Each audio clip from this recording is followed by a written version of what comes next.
मैं basically naturopathy में practice करता हूँ, एमडी हूँ, पीएचडी हूँ और ऑस्टियोपैथी में भी काम करता हूँ मैं लोगों के लिए। और पश्चिम बंगाल से हूँ। वैसे तो मैं बिहार से बिलोंग करता हूँ, पर मेरी सेवा अभी पश्चिम बंगाल में है। अच्छा, कोरोना काल के समय अनुभव को लेकर के आज आप लोगों ने जितना मेहनत की, दिन रात मेहनत की, जान जोखिम में डाला, आपके साथ कौन सा ऐसा क्षण आया होगा जिसको लगा होगा कि ये बहुत चैलेंजिंग जॉब है, करना चाहिए नहीं करना चाहिए, उस परिस्थिति? देखिए, खास करके जब फेज़ 2 कोरोना का जब चला ना, विभत्स रूप जब सामने आया, लोग तड़पने लगे, ऑक्सीजन के लिए तड़प रहे हैं, मौतें हो रही हैं, लोग अपने के पास नहीं जा पा रहे हैं, अपने बच्चों को नहीं छू पा रहे हैं, घर द्वार सब कुछ बिखर गया, माने हाहाकार से जब मच गया, तब वहाँ पर मुझे अंतर प्रेरणा मिली कि लोगों को इस अवस्था से बाहर निकालने के लिए सबसे पहला ज़रूरी है कि भय मुक्त किया जाए। तो एक डॉक्टर का कर्तव्य होता है कि एक रिसर्च ओरिएंटर बने और खुद पर रिसर्च चालू करे। तो मैंने ये निर्णय लिया कि जितने लोग भयाक्रांत लोग हैं, जहाँ भी मुझे मेरे एरिया में कहीं से भी पता चलता था कि ये लोग कोरोना से ग्रसित हो चुके हैं, उनको मैं पर्सनली जाता था, अपने गले लगाता था ऐसे लोगों को, और उनके परिवार को भी ढांढस बंधाता था, और उनकी जो भी चिकित्सा हो सकती थी, जितने भी जो भी किया जा सकता था, वो सब करके उनको कोरोना से मुक्त कर, हज़ारों लोगों को हमने कोरोना से मुक्त करा। न केवल कोरोना से बाहर निकालने में मदद नहीं की, उनको भय मुक्त करने में भी मैं समझता हूँ कि मेरी जो योगदान मेरा जो था, उससे मुझे काफ़ी संतुष्टि मिली। कई लोग इस चीज़ से उबर पाए, ये भय से बाहर निकल पाए, इसकी खुशी मुझे बहुत ज़्यादा है जी। धन्यवाद। हम आपको लगातार आज मिलाएंगे तमाम लोगों से जिन्होंने कोरोना संक्रमण के दौरान मरीज को न सिर्फ छुआ बल्कि उनका ट्रीटमेंट करते हुए उनकी ज़िंदगी बचाई। हालांकि कई बार आरोप भी लगे, पैरामेडिकल स्टाफ छोड़ के चले गए। इस बीच में हम बता दें, कई ऐसे कोरोना योद्धा हैं जिन लोगों ने अपनी जान पर खेलते हुए जिन्हें आज सम्मान किया गया है ह्यूमन राइट्स एंड सोशल। मैं वैसे तो बिहार से हूँ, बट मैं दिल्ली में लोकनायक अस्पताल में काम करता हूँ, और कोरोना 1 और कोरोना 2 दोनों में मैंने वहाँ पे काम किया। जो आप फ्रंटलाइन वॉरियर कहते हो, तो एक्चुअली फ्रंटलाइन वॉरियर सिर्फ डॉक्टर ही नहीं थे, बहुत सारे और भी लोग थे, चाहे वो वार्ड के स्टाफ थे, चाहे वो नर्सिंग स्टाफ थे, जो ट्रॉली खींचते थे वो भी थे, सफाई कर्मचारी भी कोरोना वॉरियर थे।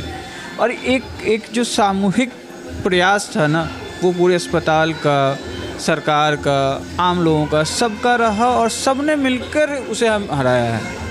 पहले में लोग डर गए, लोग छुप गए, दूसरे में लोगों को लगा कि ये वो चीज़ है ही नहीं, इतनी बड़ी भयावह नहीं है, तब फिर उसने अपना विकराल रूप दिखाया।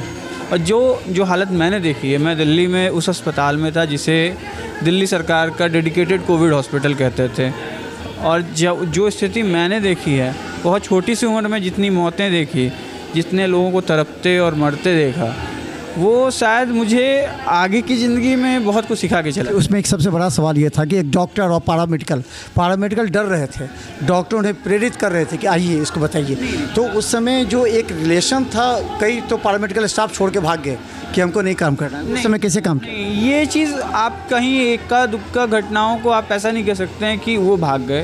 पैरामेडिकल और मेडिकल, ये दोनों जब तक साथ काम नहीं करेंगे ना, कुछ हो नहीं सकता है। तो सब ने मिलकर काम किया है। अगर 12 घंटे की ड्यूटी हमारी लगती थी तो 12 घंटे की उनकी भी लगती थी, और हम भी इन्फेक्ट होते थे, वो भी इन्फेक्ट होते थे, और हम लोगों ने मिलकर लड़ाई लड़ी है। तो ये बंटवारा करना, ये बहुत आसान है कह देना कि इसने काम किया, उसने काम नहीं किया। काम सबने किया, तब जाके आज हम यहाँ खड़े हैं और इस तरह से बातें कर रहे हैं। नहीं तो हम 2 गज की दूरी बना के और मास्क लगा के आपस में बात। ऐसा महसूस कर रहे हैं आज आपको सम्मान मिला है? ये सम्मान, देखिए सम्मान क्या है ना, कि सम्मान तो आपको मिल रहा है, बट खुशी वो होती थी ना जब आप किसी की जान बचाते हो, जब आप वहाँ किसी की जान बचाए हो, और या आप एक जरिया बने हो किन्हीं के बचने के लिए, तो वो सम्मान ज़्यादा बड़ा है। ये सम्मान मिलना खुशी है, अच्छा लग रहा है, और चाहूँगा कि आगे भी जितना मौका मिले, जितनी ज़िंदगी है, यही सेवा करूँ, इसलिए आया ही हूँ इस प्रोफेशन। धन्यवाद, थैंक यू। लगातार हम आपको आज मिलाएंगे उन तमाम कोरोना योद्धा से जिन्हें आज सम्मानित किया जा रहा है। आप अपना परिचय दे देंगे? मैं doctor Manish Kumar, ICU intensivist हूँ, एनेस्थेशिया और क्रिटिकल केयर डिवीज़न से, हजारीबाग झारखंड का रहने वाला हूँ। कोरोना काल में किस तरह का अनुभव रहा आपका, और आपने क्या किया? अनुभव तो बहुत वर्स्ट रहा, उतना क्लोजली ऐसे डिज़ीज़ को देखना जो आपके लिए बिल्कुल नया है ना, वो बहुत ही वर्स्ट एंड टफ सिचुएशन था हम लोगों के लिए। उस कंडीशन को हैंडल करना वो अपने आप में बहुत टफ था। हम लोगों को पूरा समय जो है उस समय पीपीई किट पहन कर रहना, फिर पेशेंट्स को देखना, और नॉट ओनली पेशेंट्स को देखना, जितने भी क्रिटिकल केयर के मरीज़ रहते थे उनको फिर जो है वो लंग जैसे जैसे ख़राब होता चला जाता था, फिर उनको इंट्यूबेट करना, फिर उनको वेंटिलेटर पे रखना। तो एनेस्थीसिया के आप डॉक्टर हैं, बिना एनेस्थीसिया तो ऑपरेशन हो नहीं सकता था उसमें।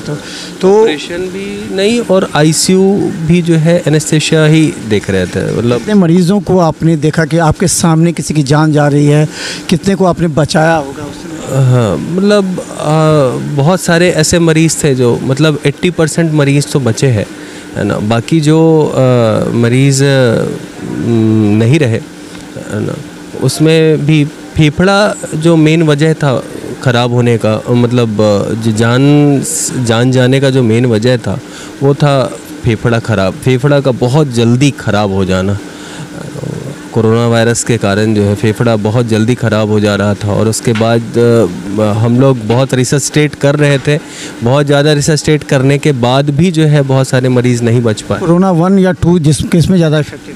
कोरोना 2 वाज क्वाइट डेंजरस, बहुत डरावना था वो। मतलब हम लोग बहुत ज़्यादा कोशिश करने के बाद भी जो है हम लोग बहुत सारे मरीज़ों को बचा नहीं पा रहे थे। एंड जस्ट ऐसा लगता था कि कोई एक रिमोट कंट्रोल है जो उसको बढ़ाता है फिर घटा देता है, उस तरह का सिचुएशन था। जो वायरस कभी समझ नहीं आ रहा था कि वो कितना एग्रेसिव हो सकता है, किसकी इम्यूनिटी कितनी ज़्यादा है, और इम्यूनिटी बेस्ड ज़्यादा था कि मतलब लगता था कि वो किसी रिमोट से बढ़ा दिया जा रहा है, उसको घटा दिया जा रहा है, और फिर कोई भी दवाइयाँ असर नहीं कर रही थी। It was very tough situation. तो आज हम आपको लगातार दिखाएंगे उन तमाम कोरोना योद्धा को जिन्हें आज human rights and social justice के द्वारा सम्मानित किया जा रहा है। सुनिए उनके और अनुभव को देखिए।